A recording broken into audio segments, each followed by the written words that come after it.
Do you like conversation on a variety of topics? Feel like no one wants to talk about the things that interest you? Tired of only hearing the same political, sports, or catastrophe talk? Yeah, we feel that way too. Join two high-functioning geeks as they discuss just about anything under the sun. We can't tell you what we'll be talking about each week because we don't know where our brains will take us. It will be an interesting conversation though, so hang on and join us. Here comes the Relentless Geekery.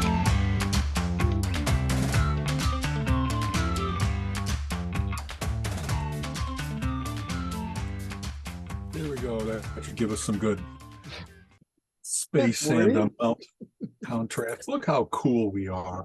Yeah, I'm avoiding TIE fighters.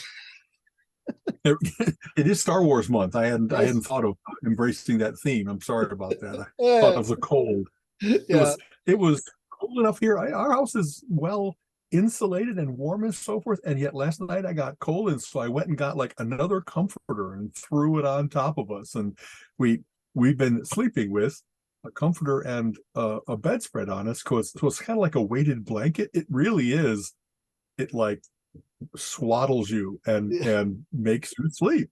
So I guess because we had switched to just anyway, it's very weird I'm usually pretty temperature self-regulating. I'm hardly like, skinky cold-blooded or anything like that, and yet waking up when everything is usually nice and like cuddly warm, and it's not, it's like I must correct this, and so I stumble around in the dark. I think it really does feel more cold when it's damp, and it's been raining for days off and on. It may have, it's kind of funny. It has been the overcast. I talk about this, I'm sure, every year. I have a touch of SAD, seasonal affective disorder, where every morning when you wake up and it's not sun, but it's just that kind of overcast gloom and stuff like that, I used to spring out of bed. And nowadays it's just so tempting to be like, I could just kind of roll over, fluff the pillow, and go back down. Right. And oh well.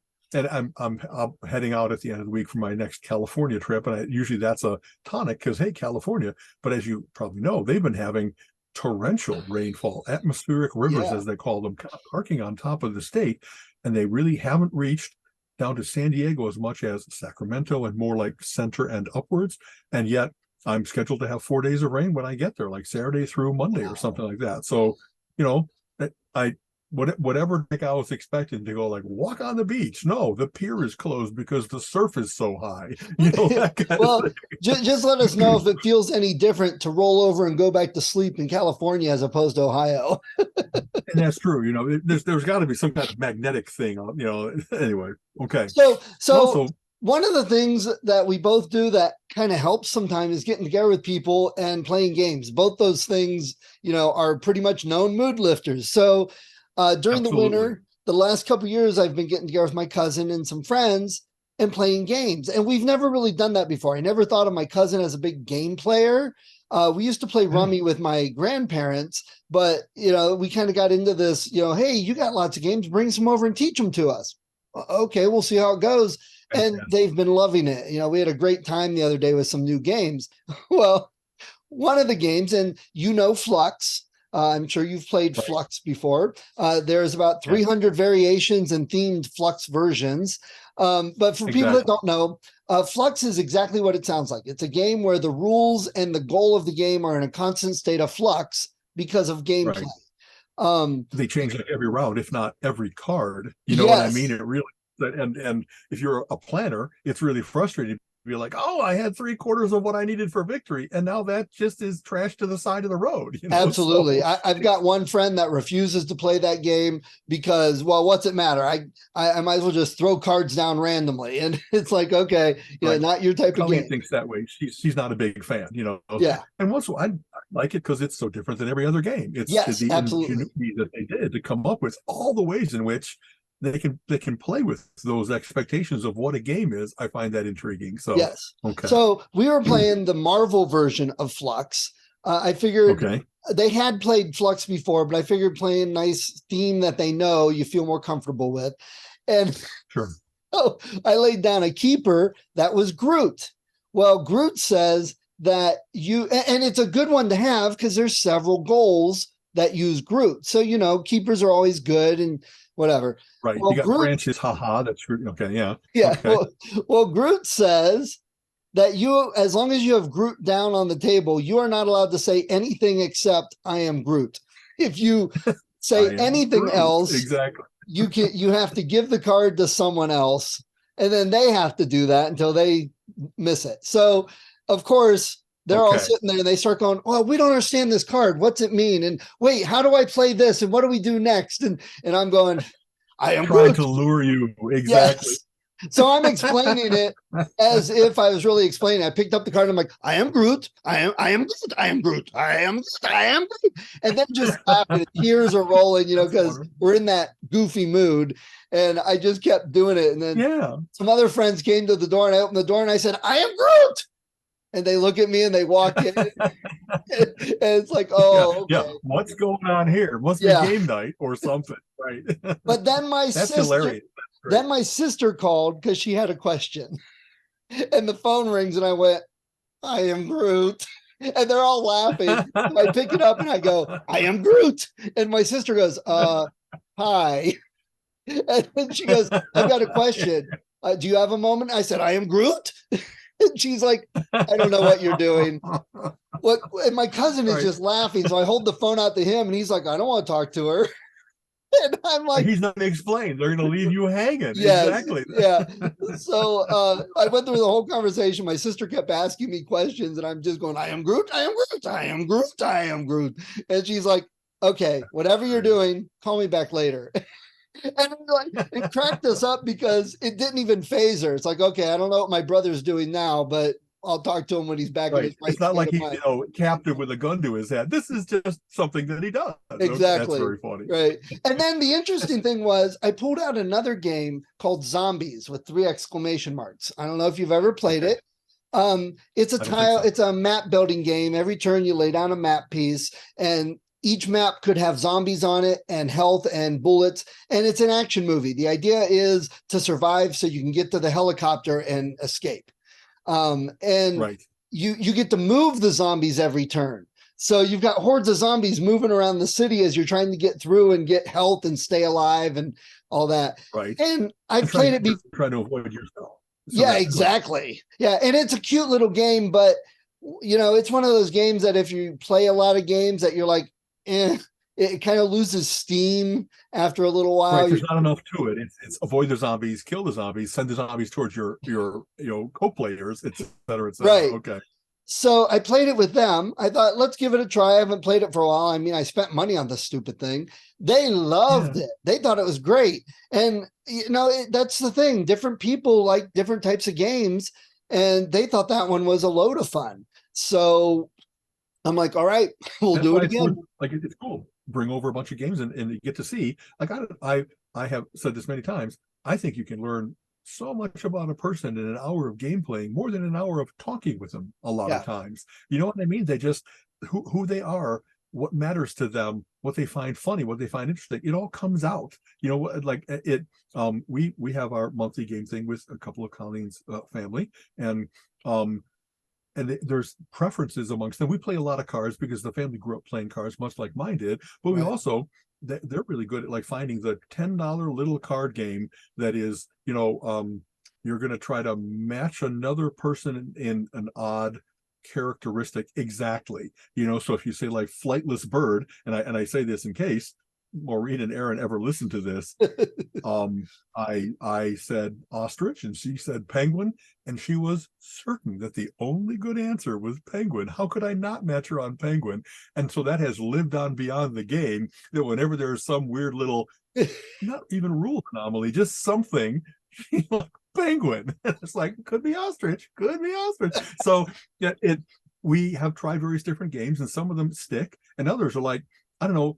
It isn't so much often that everybody loves it. Sometimes people really, they have such bad luck in a game sometimes that even if the game is good, they just don't want to play it because they're always in 4th place. And you know what I mean? After a while, you get tired of, I don't know what it is about this game, but my luck is bad. Your play is good, whatever it might be. So please, let's not play this any more than we have to. Once a night at most. Whereas Pinochle, you can always play because there's a good luck, skill, balance. You know what I mean? Right, Anyway. The one thing about zombies that I thought of after playing it again, because it's really been years since I even touched that game. It's just cute with all the zombies on there, but the rules are fairly easy, it's straightforward.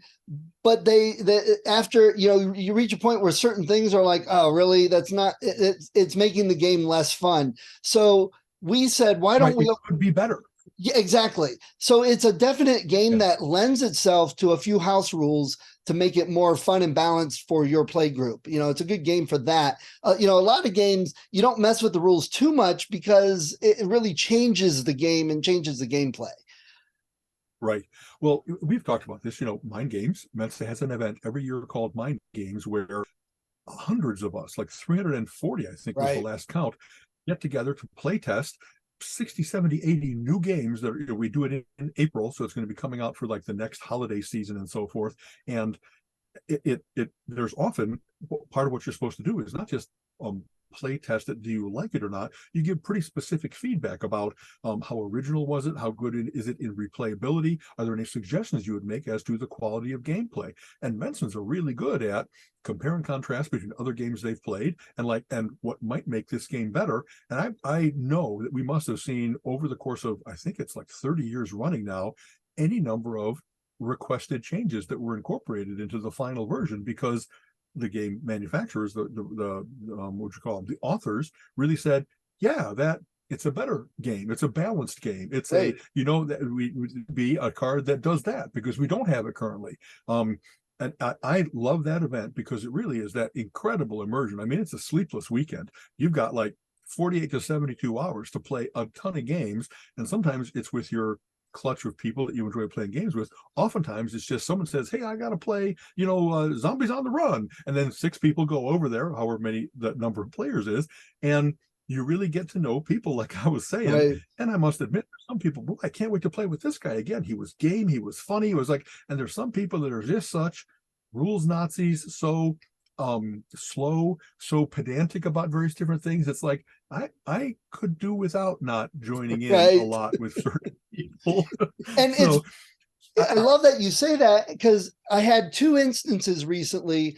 The elf card game, which I may have mentioned before, I've been working on for a couple years, and I took it to the RG in December down in Cincinnati, and I thought it was like, this is the pretty good, maybe a few tweaks here and there, and it played well. And then over the break, I had sent it to someone else down in Cincinnati, and their family played it. I didn't tell them any rules, tell them any of the cards. I just sent it to them with the rules. And then I played it here again with my cousin and them and they hadn't played it for a while. And even after all that, I'm like, oh, this doesn't play well. This doesn't play well. It could be changed. But then the friends down in Cincinnati, they said, they got on a Zoom call with me and said, here, we did this. And they had a sheet they had made up and they made some different cards. And they said, here's what we were doing for this. And I'm like, those are great. Those are amazing. And, it was just, sometimes you get too close to something. That's true too. After you play it 10 times, you're like into the mechanics of it and you might not be able to take that step and see it with fresh eyes. Very much. So I think this last round of beta testing really enhanced the game a lot. Now I've got probably a couple hours of work ahead of me of altering some things, but it really integrate that. Exactly. And that was interesting. But then I got another friend group that I play a lot of different games with. Totally different style of play. There's some games I wouldn't even bother playing with them and they wouldn't like, but we've joked about this in the past that they like to alter the rules to house rules. So every single game becomes a build up your force and overwhelm everybody. And whoever can do that quickest wins. Because they love those resource management games. Yeah. But I mean, they even do that with things like Fluxx. They would hate Fluxx. They would change the rules to like, here's the goal. That's the only goal for the game. And they changed Catan and I played it and I was kind of like, what's the point of this game? Well, to build up faster. Okay, but you got rid of all the other rules for reasons we want to build up. Well, yeah, it's a cooperative game, so we help each other build up. And they weren't trading cards. They were just giving each other the resource cards they wanted so they could build up. Yeah. And they created gold so that you could, no robbers. If you got a robber card, you just took that from the bank and they created gold, which let you choose any resource you wanted. Wow. And, You know, if you're that group that wants to, like, I like cooperative games when you know, it's such a change from everything usually being competitive that it's kind of cool. It's very interesting to take a thing that is very much in the heart of it about competition and small advantages and withholding information and et cetera, that to change that into a cooperative game and just like throwing out no crime. How interesting. You yeah, know, wow. I haven't, maybe way back in Champaign-Urbana when I was in school at University of Illinois. They had a couple good gaming groups, and that's back when I was still playing D&D and stuff like that. And so sometimes there were groups that was like, you know, we, as a group, you know, you're new, we really don't like to have it that we have to worry about internal dissension. Thief is not going to be thieving from other players, backstabbing, et cetera. And I was kind of okay with that. You know, I'm not here to unmake friends. Boy, there's some games, as you know, like Diplomacy or something like that, where it's all about making alliances and breaking alliances, and you can really have like friendships break up over, you really betrayed me, you really set me up, you looked me in the eye and lied to me, and now I'm not sure that I can trust you in real life. You know what I mean? It's like, so there's a couple things that, and maybe just there's certain people that for certain games they're hyper competitive or they're rules Nazis or whatever else it might be. I know that when I've been to mind games, I really am, another thing that I really like about mind games is there's a continual suggestion by people who specialize, if you will, that is there any way that I could just play strategy games or word games or, you know, trivia games, because that's what I really like. And I think it's an important thing to take yourself out of your comfort zone. And like, you know, it's not like reading a dictionary. There's maybe 2, 4, 8 pages of rules. You should be able to internalize that. What's the end condition? What's the winning condition? What do I have to worry about in terms of resource management or whatever else it might be? How do each of the pieces move? And that's just part of like keeping your brain nimble. Is you just played a game over here. This is different in all different kinds of ways, but put that new set of rules in and play this game instead. And when you do that 60 times, it might be kind of an exhausting thing, but it's an exhilarating thing to say, I guess, you know, what are the resilience is often talked about as one of those things that's going to keep you alive longer. No mental deterioration, get through trauma more. And mind games is very much about that it's all about resilience, not hyper specializing, being like, I don't know, I'm a big trivia guy. All those thoughts stay in my head for whatever reason, all those little factoids. But that's not the only kind of thing I like doing. And in fact, I like being forced to be, well, I'm not usually good about abstract strategy. And honestly, I am at that too. I'm kind of, this is, you know, once in a while we have to get on our little, you know, whatever, a brain unhumbleness. I really like all different kinds of games. And I often catch on quick and kind of can get ahead of other people that are still learning and figuring out. And I'm far from the best. Steve Yates is great. Oriel Maxime. I met some players that really are like, they're the guys that explain games to other people instead of reading the rules because they really get the essences of games so well. But having said that, if there's ever like a game decathlon, I got a pretty good shot because I really am good at Scrabble, good at Monopoly, and good at Acquire, and good at Catan, formerly Settlers of Catan. So that'll be a trivia contest one day. What was Catan called before? You know what I mean? 2 A's, right? I think the original German had 2 A's. Exactly. Yeah. Yeah. And go ahead. I'm sorry. No, it's I think that I'm not the only guy that's like that, gal too, that there's all kinds of people that like all those different kinds of things because they really do activate different parts of your brain. And I talked about this a little bit too. If you play a role-playing game, it's really cool once in a while to say, you know, I often play the tank because I'm big physically and I'm used to what the advantages are of being like that. How about if I play the nimble, you know, ninja, that I'm about quickness to the attack and things like that. And it's cool to put yourself into a different mind frame. Yeah, absolutely. It's healthy.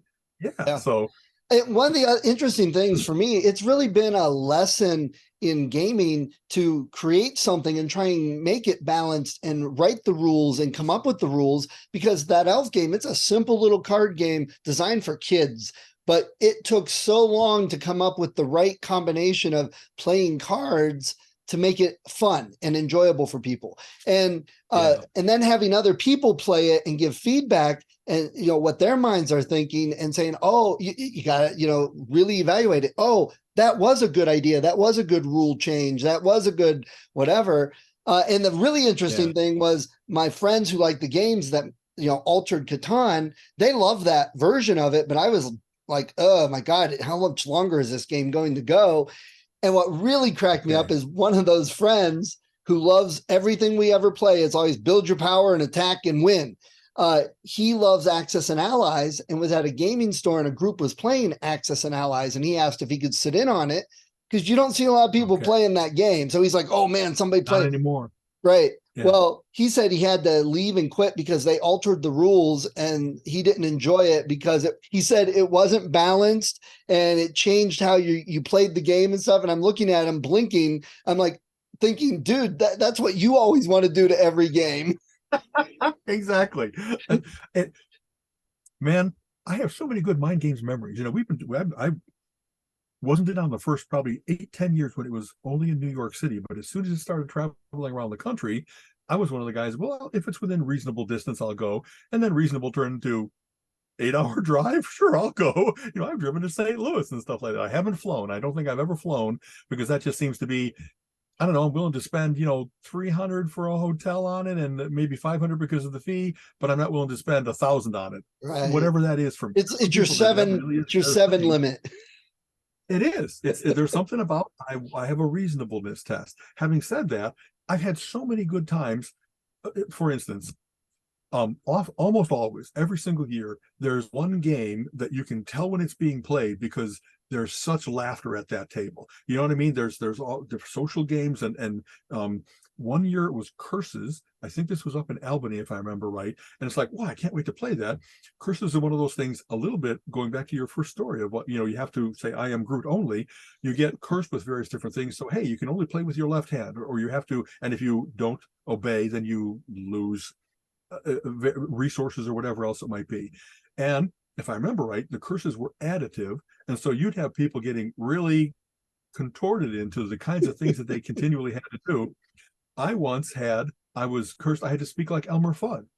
And so everything was, oh, you rascal, you have it, that kind of thing. And then I had a card where I had to sing a Bruce Springsteen song.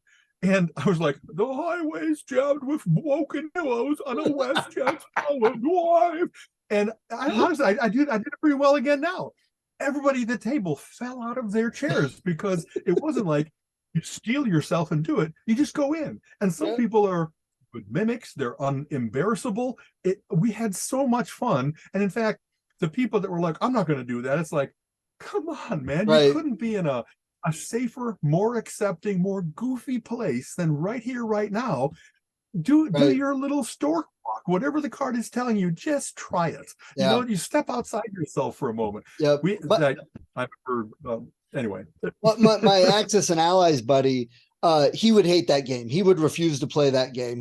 Social, interactive, fun games like that he doesn't like. And we played Dominion. And he said, yeah, that's okay. I don't mind that. I like the deck builder aspect and stuff. Well, then we did a different layout that had a witch with curses. So suddenly he's getting these curses, which are negative points. And he's like, okay, if you ever play with witches again, I refuse to play. And he won't play legendary if we're getting weaknesses or DC deck builder with weaknesses. It is just like, no, that's no fun. I'm not playing that because it has to be building up to this huge thing, and anything taking away from my powerful army, I don't want to deal with and play with. And I'm like, but that's what makes the deck builders so much fun, because you can't just have one strategy and play every time. You have to change as you see what else is being developed by other players, by the game itself. Exactly. Colleen and I have actually talked about this. Maybe we have. There's a streak in America that when we started to play a lot of Texas Hold'em and started to actually televise that, there's a certain kind of person that they don't play poker the wise way, where every single hand is a new occurrence. You always judge pot odds as to what, the quality of your hand and what you're seeing, however others are betting, and what's in the pot, and you bet by the odds. And it's kind of funny because I said that's one of the things we should talk about today is risk management. And other people, all they're about is getting to that point of, I'm all in. They want the big drama. They want that I'm gonna just make it all in one swell foop, instead of, no, I made 100 different small decisions that led me to have an overall advantage, and now I'm the winner.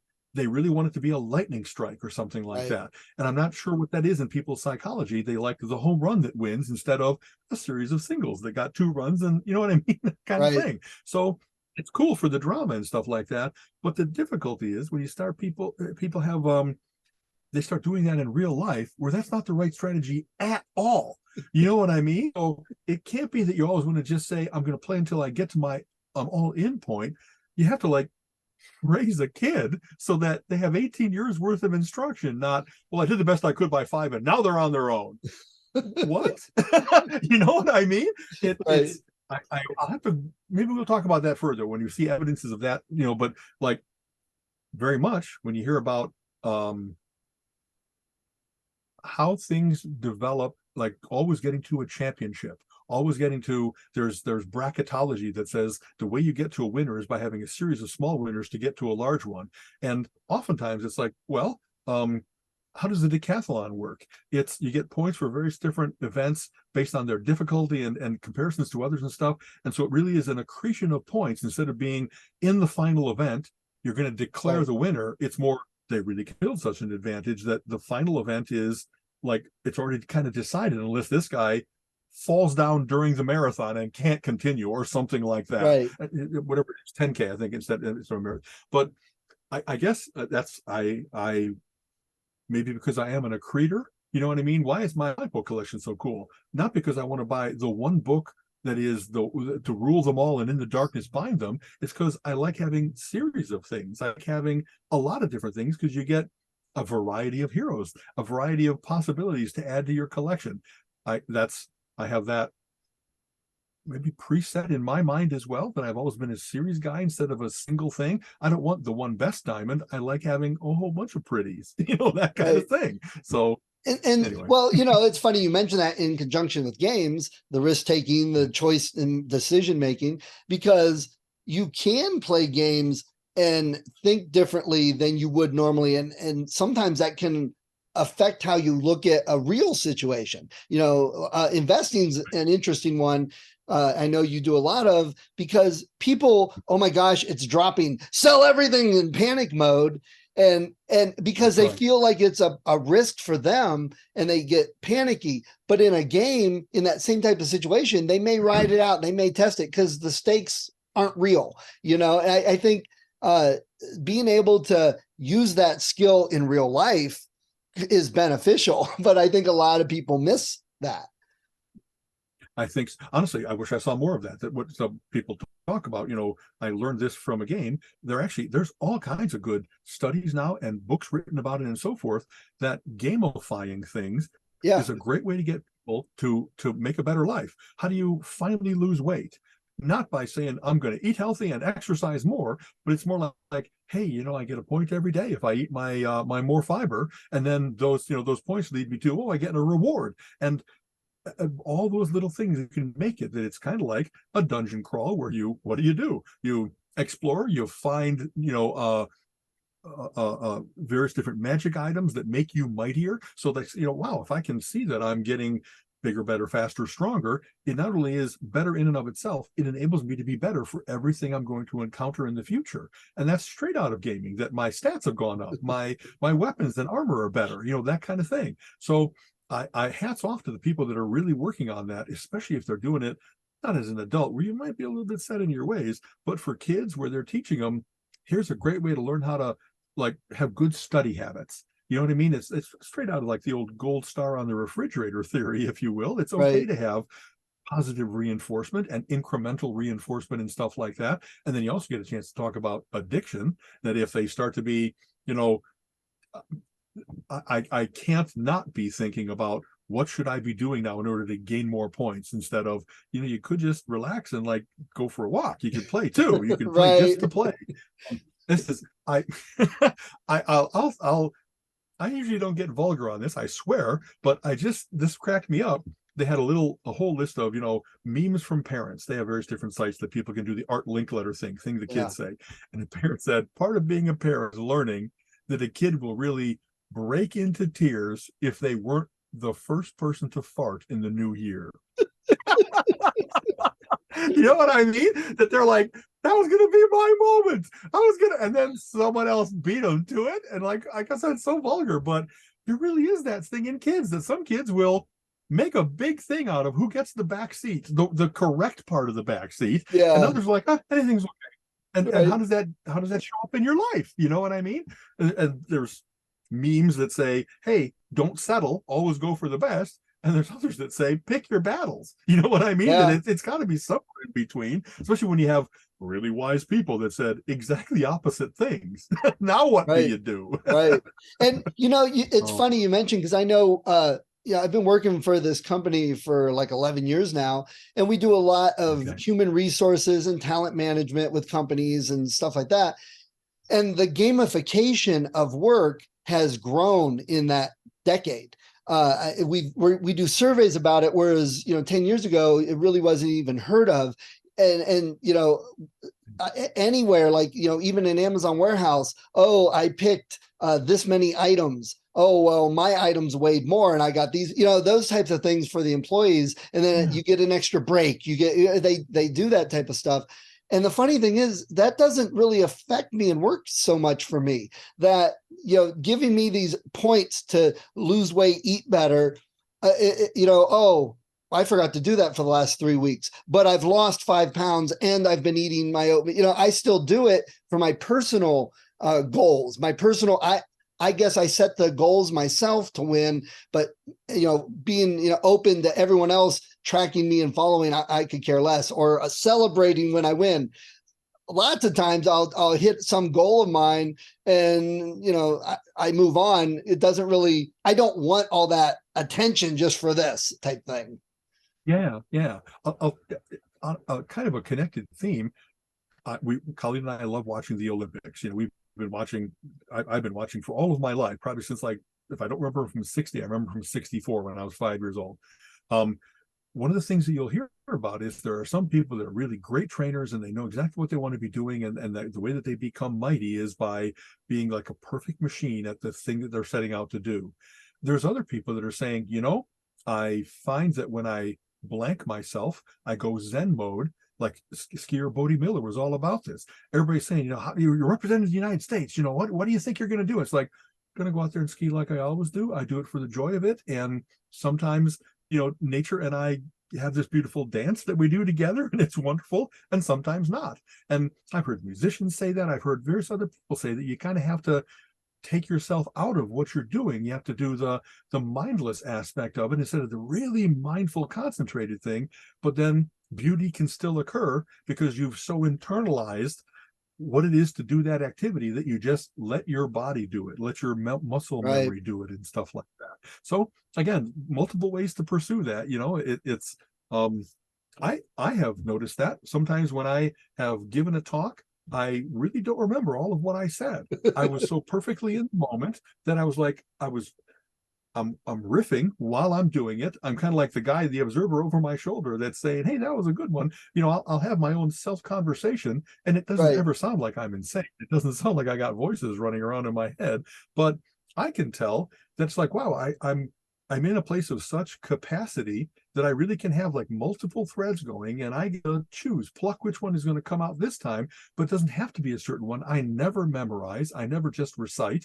And so it's kind of cool to be, wow, everything came together for that one. I got a lot of people nodding and good laughter, and I got through all my material and all that kind of stuff. And yet, can I count on that the next time? No, it's kind of like I had exactly the right breakfast that day. The light in the room was just right. I always go talk about this. Flow lets you know how you can summon that kind of thing, how to avoid interruptions, how to get yourself into that mind where you really are hyper productive and hyper in the moment. And so I try to do that. And in fact, those times when I've seen myself not be as verbally, I have been able to then think back, wow, there was something that was jarringly wrong. I had to troubleshoot because the connections, like, and you had that, where, wow, my cable's not right. This cable always works. What the hell's going on here? The guarantees that they made me that I'm just going to hook in HDMI to their monitor, and then it doesn't. It's like, well, now I got to go into deep technical troubleshooting mode, and that's not necessarily talking mode at all. You know what I mean? So I could tell how I was taken out of my game, if you will. It's important to be self-understanding enough to go like, and Robert Fripp, my hero from King Crimson, he's actually many times talked about when he performs, like the music moves through him, it comes through him, and he often has talked after the shows. And at one point, someone from the audience yells out, well, we don't really want to hear talking, pick up your guitar and play some more. And he was like, that moment has passed. That's not what I can do now. This is what I can offer you. And how interesting to have him been aware for a long time that you really have to be in the right frame of mind to create miracles. And then when it's not, if you try, you'll just look terrible. You'll stumble. You'll frustrate yourself with, oh, this is usually so easy, and it's just not coming. Right. I know that. And the risk reward thing, doing talks, there are so many people that would refuse to do a talk when really, what risk is that? You flub up, you move on. No one's taking a knife to your chest or anything if you mess up. But with that, with the writing, the books, whatever endeavors I've done, I've learned for me that if I ask somebody, so what'd you think of the talk? I stop asking that. I'm like, what could be better, or what didn't you like? That's more what, because for me, when I have someone that says, oh, I liked your talk, that was good and great. It's like, cool, good. I'm glad you enjoyed it. But I didn't get anything out of you telling me that. It doesn't make me like, oh, pumped up.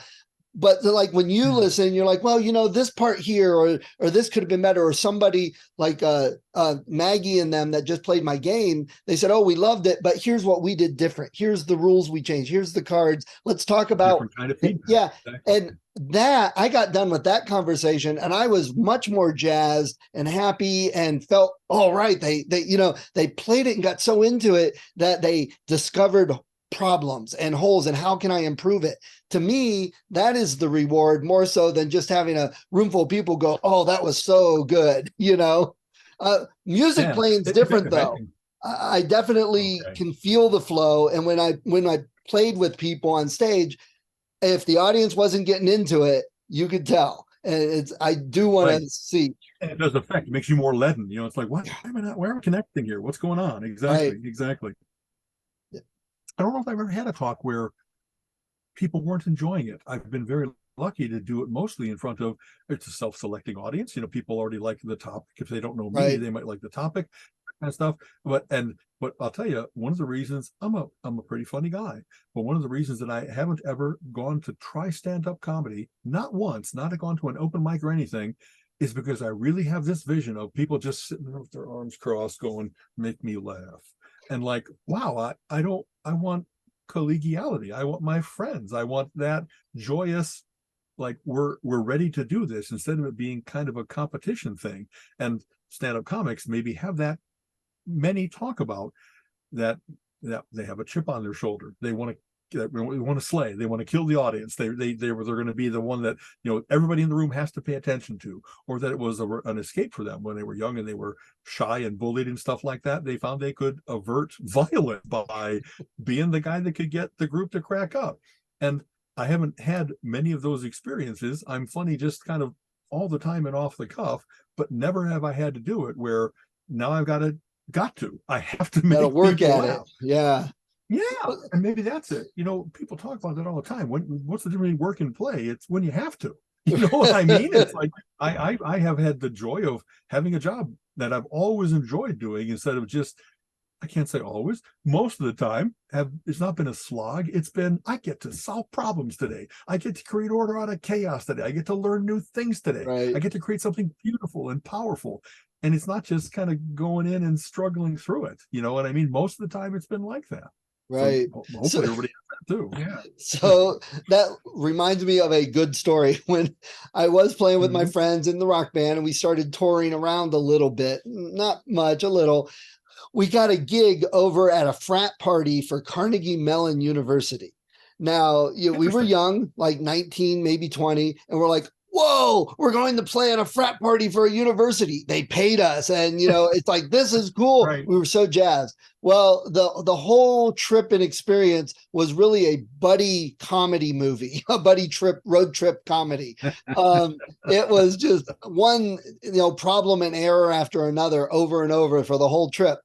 But when we got there, and this is that flow, that feedback and stuff when you're playing, we got there and the frat party, first of all, was a dry frat party. There is no alcohol, which I'm not condoning alcohol, but it's very difficult to mix rock and roll party without having alcohol. It just, they kind of go together most of the time. Lubricants there. Okay. Yeah. Okay. And so we were like, okay, we're good with that. It's not like we haven't played in front of dry audiences before. But they all did what you said. They sat in chairs like this the whole time, and like no singing along, no clapping, no swaying, just everybody sitting there like this, like they're evaluating the music. And afterwards it's, and that's all they did. And we're like, sounds like it was an engineering frat instead of a maybe so. Frat, you know what I mean? Right. But I think what capped the whole thing, the whole end of the evening, we were covering Stairway to Heaven, Zeppelin. Right. And who doesn't know Stairway to Heaven, right?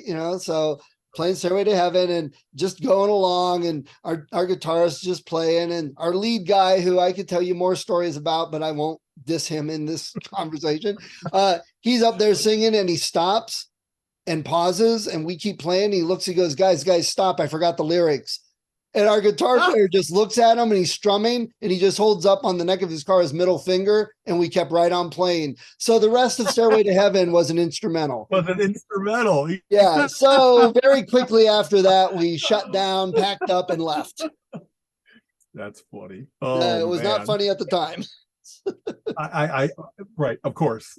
Time and distance give us humor out of tragedy. Exactly that.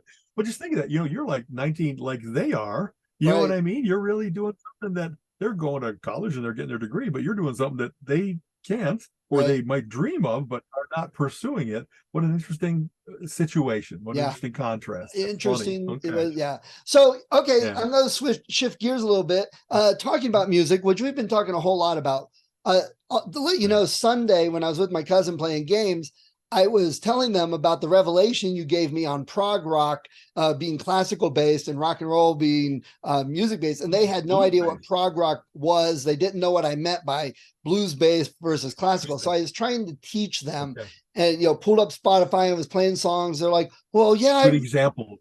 Yeah. And they just didn't grasp the concept. And it got to the point where it was like, okay, it's just another one of Steve's crazy things. So I kind of stopped. But they mentioned, so I pulled up Closer to the Edge by Yes. And I said, okay, now listen to this. And they said, oh, yes, we saw Yes. We liked them. And Pam goes, well, actually, I remember the concert. We were there and they started to play a song and we went, oh, we know this one. And it's like, no, we don't know this one. They said, all their stuff sounds alike. And I'm thinking, I'm guessing you went to the 90120 concert when that went around, because everybody knows those songs, but not the 15 years previous of stuff. So there was, I started thinking about that. I'm like, wow, Yes had a whole career, a whole long list of albums, and then they came out with 90120 or whatever that is. Before the big, right? 90125, by the way, because it was their catalog number at whatever, okay. Right. And they had some pop hits, some radio play with that, but they kind of disappeared and died after that quite a bit. And I'm like, I'm sure at the time a lot of people were saying, oh, Yes, are sellouts. And I know when the Black Album from Metallica came out, which drew in a lot of fans, that was their first experience with Metallica, but it was a different feel. And a lot of people say, oh, they were good before they became a sellout. Or Van Halen, before they got rid of David Lee Roth and got Van Hagar, and they were sellouts. So I started thinking, what are your thoughts on sellouts? Because a lot of these groups get that moniker of a sellout because they shift and change. But somebody like Rush, who would be one style for 4 albums, then do a live album, and then change their style. They had a long career with fans all throughout that. And they were never really accused of sellouts as much as some of the others. So I thought that would be an interesting thing to ask you about.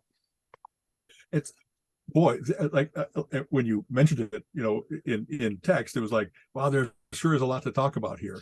My idea of a sellout has never been where a band changes its direction. I'm okay if they decide to try things every single album, or if the personnel changes, bring in different elements.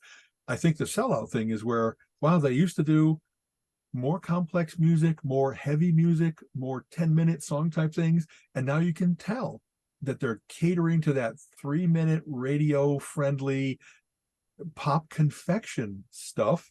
And even if it's the best that that pop confection can be, it isn't the same as good Yes or good Metallica or good, you know what I mean? I think sometimes, like, I think softening is a lot of what happens there. That if they had an edge, if they were, and maybe this also happens not because they brought in, like, for instance, Doobie Brothers. Once they brought in Michael McDonald, his vocal and his style of music very much changed them from kind of a jam band, kind of southern rock, kind of deeper, harder rock, to being more radio friendly. But I Right. don't think that was to sell out. I don't think they got together and said, let's bring in this guy to make sure that we get more radio play. I think that was just the tenor of that it was Michael McDonald, that's his style. Whereas, let's see, what do I think are some of the bigger sellouts? Yeah. I really like a band called Gentle Giant, and they were known for being really difficult, really syncopated and odd time signatures and all kinds of stuff going on.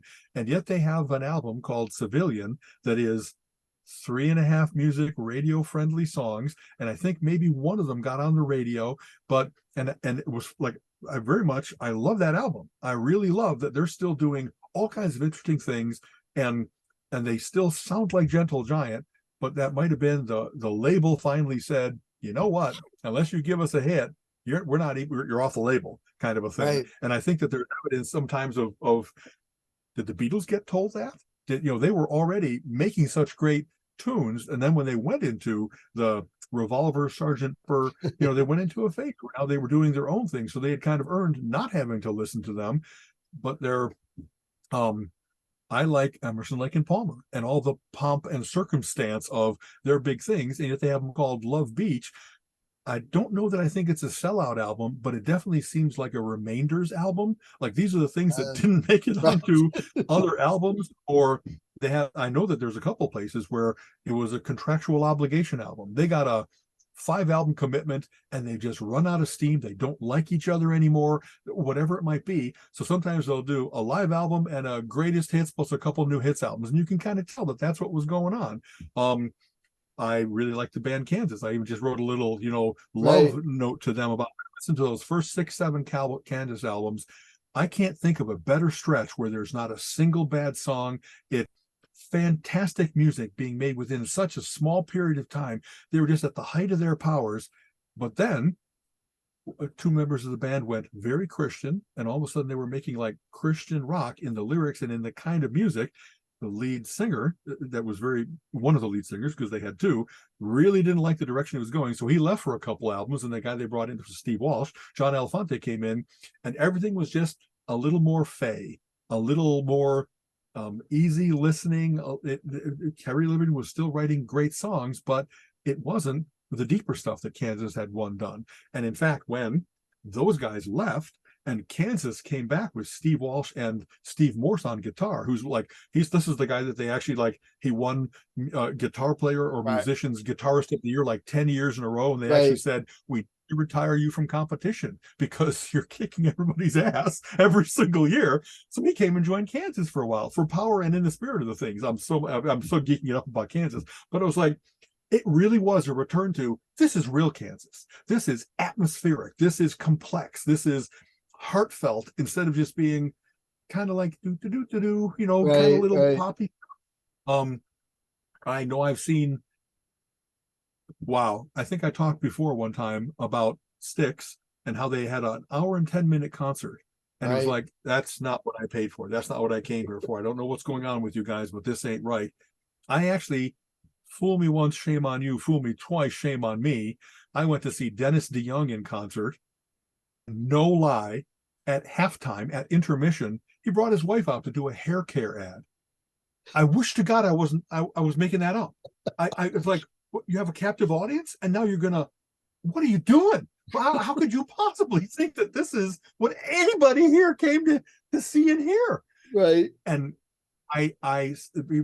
every band nowadays with merch has to tread that fine line of, they get to mention that the merch is out of the booth, but they can't like harp on it because you know what I mean? It just seems like a sellout. It seems like even if you're struggling to be on tour because album sales are down and Spotify doesn't pay you anything, et cetera, but there's still a way of making it, I guess, witty or engaging that could be like, hey, support the band and buy some of their stuff, not saying it after every song. It just seems like, wow, you're really bad at this. You're really bad at promoting your own stuff, So let's see. Who comes to mind for you? Well, those are some of my examples where the direction changed, and I thought it changed materially softer, and there were signs. Again, to mention Styx, for the Paradise Theater album, if I remember right, or maybe it was Kilroy Was Here, they actually did like a public survey thing as to which cuts do you like, and that's what we're going to put on our album. And like, wow, don't you want to be like the artist that has integrity, that you choose what's on it and the running order, and it makes the statement that you want to make instead of pandering to the public? It just seemed really like too close to, please love me, please fans love me. Yeah. I respect someone who here's my thing. I mean, another one I could think of is Genesis, who changed quite a bit, lost one member and they adjusted their sound totally. But also at that time, they got a lot of new fans. They got people that had never listened to them or liked them. Same with Metallica with the Black Album. So almost everybody who bitches about a band being sellouts and changing their style, I always kind of roll my eyes, because number one, 90% of the time, that person doesn't play a bit of music, just listens to and consumes music, which is fine. But until you play music for decades with the same guys and go on tour and you're away from home and you're in the studio for 14, 15-hour days, till you go through that, don't bitch and moan about somebody else being a sellout, number one. Number two, it's actually extraordinary for people who have done it for 30 years to like be able to change direction. Yeah. You know what I mean? To be able to say, hey, we're gonna try something new. It's like, well, but we're already really good at this. There's such a lure to just keep out doing what you do well. Anyway, and a lot of times I also hear people saying, well, this album sounds like their last one. Well, if they changed, you would call them a sellout. So it's like a no-win scenario for the musicians, Exactly. What's the band that did Pocket of Kryptonite? The Spin Doctors. Spin Doctors. Was that criticism that your friend had about, boy, every single song they did sounds like the Spin Doctors. Yes. It's a nice sound. I like that backbeat sound. And yet, wow, when you can like just, they're interchangeable, that's a little weird to me. It's escaping me, and I apologize. What's the band that came out in the 90s with Eddie Vedder? The first album, Pearl Jam, yes. Pearl Jam. One of the great things about Pearl Jam, if you listen to that first album, which is a freaking phenomenal, amazing album, is they had slightly different styles already cooked into that album. So if you liked it, you pretty much could put up with anything. And what you were saying also about asking what songs you like, that's the type of environment we're in today's world a bit. Albums are kind of dead. It's hit making, it's singles. Yeah. Weird Al was one of the first. He released a whole slew of songs on his website that you could go buy individually. And then whichever one sold the most, he put onto the next album, So, and here's the last thing with sellouts for me is, first of all, people change over time. I don't like the same music and movies and things as I did 30 years ago. So if you play music, you change over time. So it's just an evolution of them. And a lot of times people are remembering stuff from 30 years ago with rose-colored glasses also. But, who are we to tell people, hey, you had 10,000 fans for the last 4 albums, 10,000 fans. And that was your max, but you changed your sound. And now you just sold 2.5 million. You might be a sellout, but who out of us would say, no, I can't put that album out and make 2.5 million sales. I want to put this other album out and only make the 10,000. who's going to say that? Not the people buying the lottery Really tickets, you know? Yeah, yeah. I'll tell you, just like boy, things do change over the course of time. I was listening to a ton of music, like 70s, 80s, 90s. What happened in the 80s? A lot of, and maybe 70s as well, a lot of disco and a lot of punk, and then a lot of grunge, and there's various different. Well, like so much punk was just based on like, I'm so angry. I can't find a job. I'm not going to really learn to play my instrument, but I need to get this energy and this angst out. And then if you're doing that when you're 18 and then you're asked to do it when you're 48, that's got to be a really weird thing of like, actually, I have a wife, 2 kids, white picket fence, couple dogs. Yeah. I'm not really like, spitting on people like I once did. I don't have all the piercings I once did. I might still have the tattoos because they're more permanent, but it really is. That's why I'm pretty sure you don't see a lot of like, you might still see 60s tours where, hey, the monkeys in the association, and they can still do their hits and maybe even dress up in their weird little Paul Revere and the Raider clothes and stuff like that. But you kind of can't do that and carry it off if you're going to do God Save the Queen, where you're swearing and spitting and like breaking your instruments and stuff. It is obviously then just opposed. That instead be the difference between a sellout and a poseur. What I mean? And Can you really summon that anger that you once had? That's such a good point, because music changes through generations and time, just like the author business. I see that a lot. At sometimes certain types of books are more popular than others, and people try and, I'm going to write this type of book. By that time, the fad's gone. If you came out with a disco album now, it's not going to sell as well as it would have in the 70s. So in the hearts. Exactly. Yeah. So you wouldn't be considered a sellout because it wouldn't sell. But if you used to do disco, but now you do heavy metal and it makes lots of money, does that necessarily make you a sellout, or does that make you a musician who knows the audience and knows the environment? And it's funny you mentioned punk, because culture, the Clash, is a really good example. So many people, they're I'm behind them. They against the institution, blah, blah, blah. They were a corporate form boy band, essentially, is what they were. They were created specifically to be a rebellious band. And even what is Johnny Rotten, the lead guy or whatever? Or is that Sex no? Pistols. That's Actually, I think so. I think you're talking Sex Pistols. Is Sex Pistols. Sex Pistols, not the Clash. Yes, right. Exactly. That's right. And there really are those Svengali managers that have been around for a long time, that now we're seeing it for K-pop. Now we're seeing it still for boy bands, like you're saying. Yeah, they were created. Hey, we can tap into this. Everybody in the UK is unemployed. Everybody is like UB40 was. Do you know what that band name UB40 was? The unemployment form you filled out in England. That's where that. I didn't know that. That's funny. So there's all kinds of things like that, and sometimes albums are just like, they're not as strong as what they had done in the past, and I worry that they've lost their muse as compared to that they sold out. Alan Parsons Project had like great albums, maybe, but then like up through Eye in the Sky, maybe, and then they had Ammonia Avenue, not as good. Vulture Culture, not as good. What's going on? He's tired. He still had a lot of the same good instrumentalists on his albums, and still had, maybe because he worked with Bernie Wolfson or didn't, that the writing wasn't as good. I'm not sure, but sometimes people hit a dry patch that there's no hits forthcoming. There's not even any really like great Alan Parsons projects. But having said that, then he had a return with an album called Try Anything Once that I still listen to in heavy rotation whenever I'm sure, like, what should I be listening to? How about Astronauts and Heretics by Thomas Dolby? For whatever reason, I love that album. And Try Anything Once by Alan Parsons Project. These are like my, what do you call them? Desert Island discs. If I had this, I'd never get tired of listening to these, that kind of a thing. Right. Boy, Try Anything Once ends with a song about suicide that is terribly effective. Wow. I haven't heard it.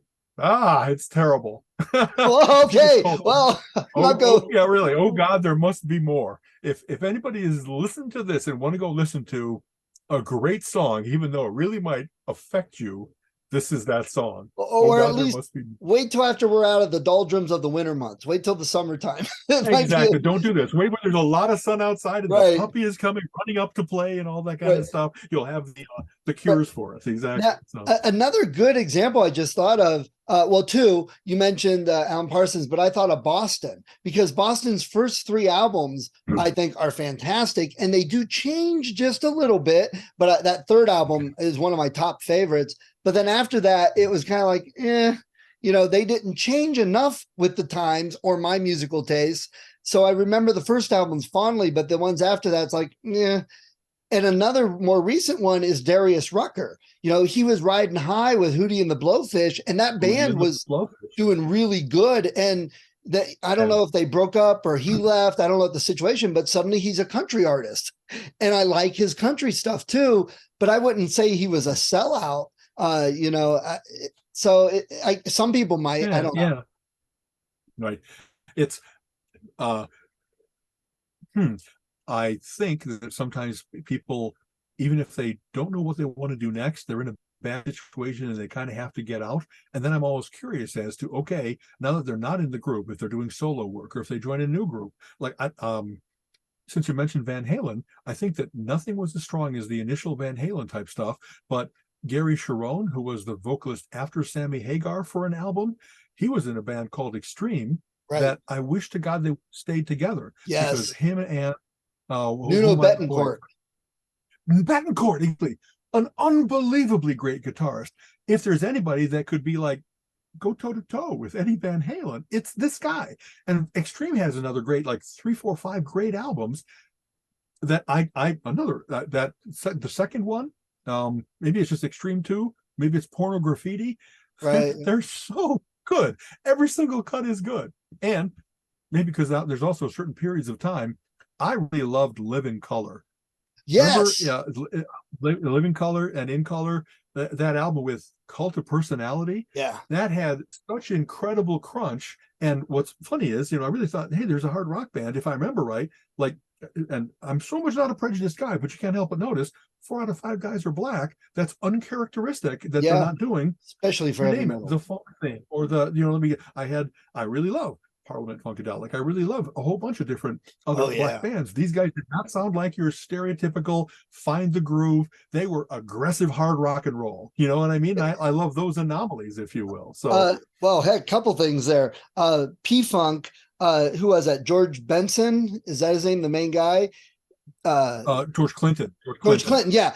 Yes, Clinton, right. We all George remember. Benson is a great guitarist. Yes. He's more like jazz as opposed to funk. Okay, yes. Right. Okay. So Clinton, we remember P-Funk is another band that was created as a reflection of the times, specifically to be a band that would be popular at that time, because he knows what he's doing.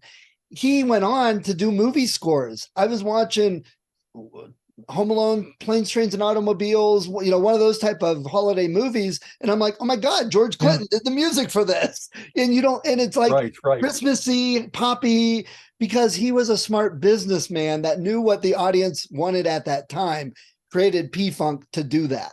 There's an example. Is that a sellout or is that a smart musician businessman? Hey, I could play in little clubs and live in a hole in the wall, or I could create this music and I'm still playing music, but people will buy this.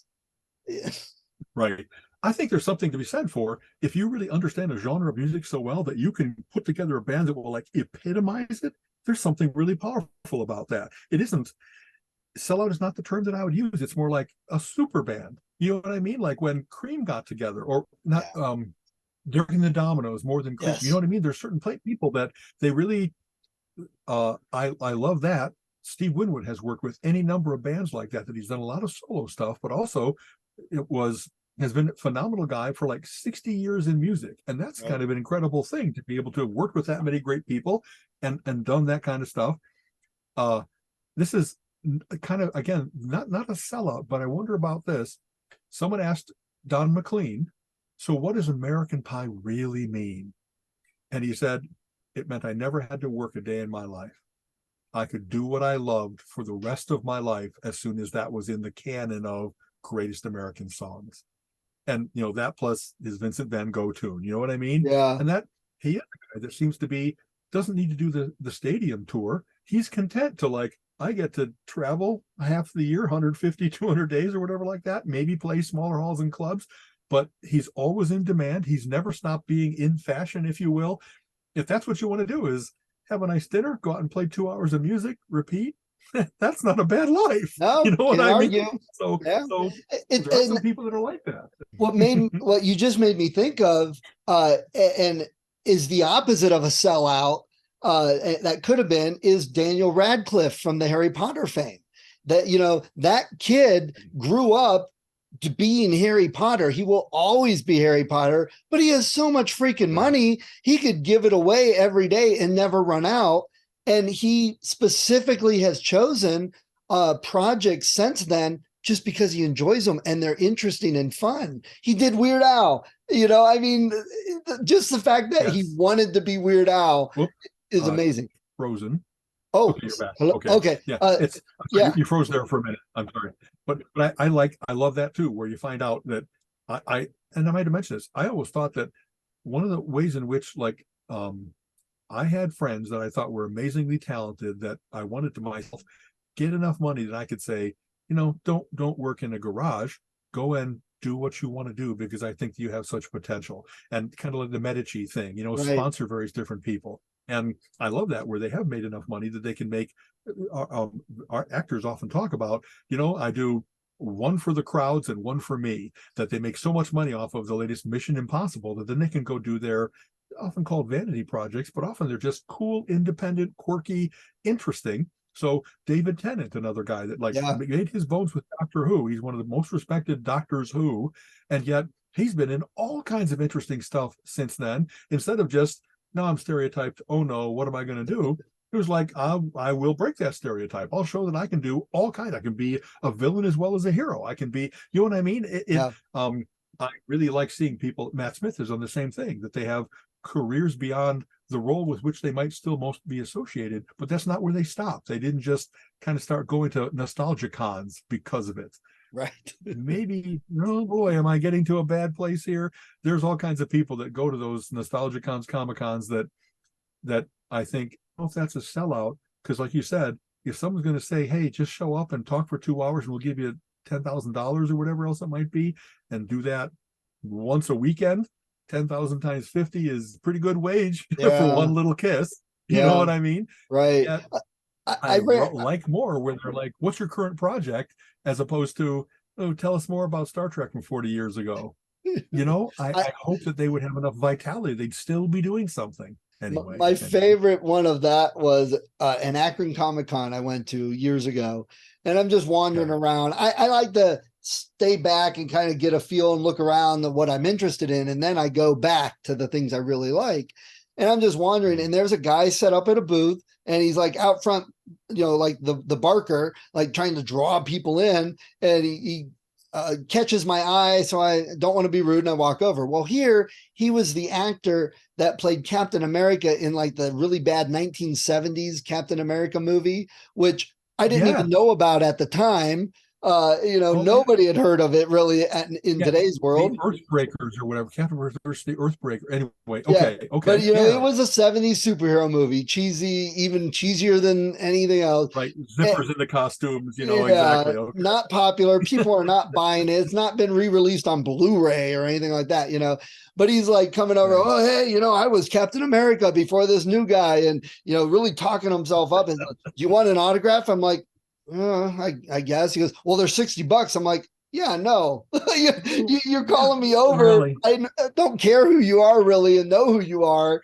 And you want me to give you $60 for an autograph. That was like, I'm sorry for your life. I'm sorry you didn't have any other project that was better than this, but thank you. Because I love the Cleveland Comic Con, and I've been to various other places. That is always an odd thing where there's like, I don't know, small claim to fame type people, minor stars and stuff like that. And this really might be where this their best chance at making a certain amount of money, but they don't. Boy, I never pay for signatures. You know what I mean? If I have a nice conversation and I get somebody to like sign a comic book of mine, Mike Grell just did it for me. Jim Steranko just did it. Maybe actually, I don't think I had him sign anything because I just was having such pleasure talking with him. I didn't Right. want him to think, hey, the whole point of the conversation was to get something I can sell on eBay. It's never that for me, but I don't even want to have that sour note injected into things. Whereas there are people that they go on the hunt for signatures in every way. And actually, this is kind of funny. I had a good friend, Mark, in Chicago, that he got his daughter a Tyvek jacket, fabric that you could write on. And he went to Comic-Con with her and said, hey, sign my daughter's jacket. And he had the biggest collection of great signatures on one thing that I've ever seen ever, because she was adorable and everybody was willing to do it, and nobody was creepy. Oh, just sign on her boob. It was all just the coolest thing in the world that he found a way to make this artifact. Wow, it was a really cool thing. Colin's got kind of the same thing with a hat. He's been trying to get every Green Lantern creator sign this hat because he got a drawn Green Lantern from the guy who I guess originally drew Adam Scott. I don't remember quite before he died. Alan Scott, exactly. Alan Scott, yes, sorry. But yeah, he has it would have been let's see, Martin Nolan. Anyway, but anyway, I'm sorry, I'm not. So now, a lot of those creators aren't the big name draws. It's not Ditko or Bashimi or, whatever. And so he goes up to him with this hat and they look at it, they're like, oh my gosh, this is so cool. And they love it because of all the other Green Lantern creators. The generations of people. Exactly. Yeah. That is a cool thing. And And my personal story is when I ran into Dean Hagland at a Paracon. He was Langley from X-Files. And like one of the lone gunmen. Exactly. Yes. Right. It was 3 lone gunmen. Yes. It was so perfect because the conference wasn't done well. There's literally only 21 people there at the conference. So Friday night, there was no one there. He was sitting at his booth and I'm like, who the hell is not talking to Dean Hagland? So I went up and we talked for like 2 hours and he remembered me when I saw him a couple years later and I gave him. So I think I told this story before. I bought some stuff off of him because he did talk to me for like 2 hours. I felt obligated almost, but I still wanted it. And he was having trouble with his Stripe reader and getting it to work with his phone. And he had an error and he had to update it and he's struggling with it. And I said, weren't you the tech guy on the X-Files? He said, yeah, shut up. So when I saw him, when I saw him the second time, I made a T-shirt with his face, said, I'm not really a tech guy. I just play one on TV. And he remembered the incident and I gave him the T-shirt, but he mentioned it on his podcast. So I got a shout out from Dean Hagland on his podcast. Honestly, isn't that like relentless geekery? Isn't that what it's all about? Yeah. I love people that I really have admired from afar and then get a chance to do it from a near. And you find out that they're really cool people, that they're witty, that they like being joshed with, not just worshipped. You know what I mean? My best interactions have always been not where I got to spend 10 seconds in the line to shake Billy D. Williams' hand, but where while everybody else was doing that, I got a chance to meet this lesser actor only in terms of fame, not in terms of quality, and famous comic book creators and stuff. One day we'll have to just do a whole episode of like, what I've had so many wonderful opportunities like that to talk at length, to let people know that it's just, you shaped me, reading Ray Bradbury, reading your books when I was young, it gave me such a sensibility for the rest of my life of what quality this can be. You know what I mean? That it isn't just, it's not about rocket ships. It's about the people in those rocket ships and stuff like that. I took my kids to a New York Comic-Con once and we were walking around and they had the signature row and everybody's like this much money, this much money, this much money. And I told the kids, I said, look guys, I just cannot afford to bring us here, go through everything, buy a couple things, and go down the row. And get you. And they didn't care. They were young. They were like, oh, we don't need signatures. But we're walking. And I look over and I'm like, that gentleman looks very familiar. There was nobody around him. And he was sitting down. His wife was next to him. And I kind of went up and said, are you Peter Mayhew? And he goes, well, yes, I am. And I said, out of costume, he's not recognizable, but yeah. You know what I mean? Who else is as tall as a Wookiee? And Good for you, man. He and his wife talk to us and the kids for like 20 minutes, and they were astounded because he's sitting down and he's as tall as they are when he's sitting down. And they talked to him and we got pictures. I mean, his wife took like 20 pictures with us with him, and the kids had such a good time. And he said, well, you guys want a signature? I said, not to be, rude or anything, but how much are they? He says, I'm just giving them to you. I'm like, yeah, please. And the kids were so excited. And then when he passed away, they both teared up a little bit because they remembered that so fondly. And we did, when we met Stan Lee, it was go up, hand them the thing, shuffle sideways. How are you doing? And move, and it was done. Nazi thing. Exactly. Oh boy. Yep. I have been going to Comic-Cons long enough that before there was that big Wizard World Creation Con, kind of that weird effect of celebrity sightings, it really used to be that you could do that with everybody. You know what I mean? I met Jack and Roz Curb. Like, honestly, I don't know that there's that many people that I didn't meet. If they went to cons at all, I had a chance to meet them because everybody came to Chicago. Everybody came to, you know what I mean? I've had really good luck in that regard by being in early on it. And like, even back then it was, I hardly ever brought things to cons, but sometimes I would find things. And then by coincidence, I buy a Mad magazine and here's Sergio Aragonés. And it's like, if you could just like do, can you just give me a little sketch? And as you know, he's like the fastest guy ever. So he opens the magazine and gives me an extra drawn out drama, an extra marginalia. And it was like, I have the only copy of all the end of the world of Mad magazine, this extra thing. And it was such fun to talk to him. And he's kind of very recognizable. He looks like the guy that he used to draw on the covers of his Mad About Mad and, the various different books he did for Mad magazine. And whenever he looked like Salvador Dali, you know what I mean? Like the mustache. But it just was, like I said, I've had such luck. And this is there's t-shirts now that say, hey, I might be old, but I saw all the good bands in concert. I've got that t-shirt. It's pretty much like that. I got, 50 years. When did I start going? Probably when I was like in my teens, even before going to college, I was going to Comic-Con. So 14, 15, I've been going to Comic-Cons for almost 50 years, and all kinds of people have passed away. All kinds of people, they don't do it anymore. But I was so happy in those early days. You really could meet the entire Marvel bullpen.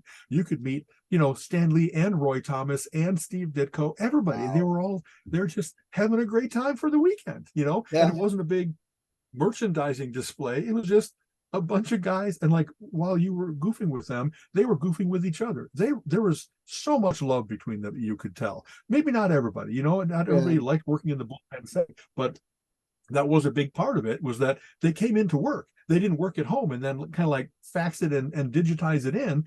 They all sat there in a room, 8 people creating the Marvel universe. Wow, what a cool image is that? Yeah. This nexus of incredible creativity. So wonderful, wonderful times. Wonderful. All right. Well, hey, good talk. Good topics. Absolutely.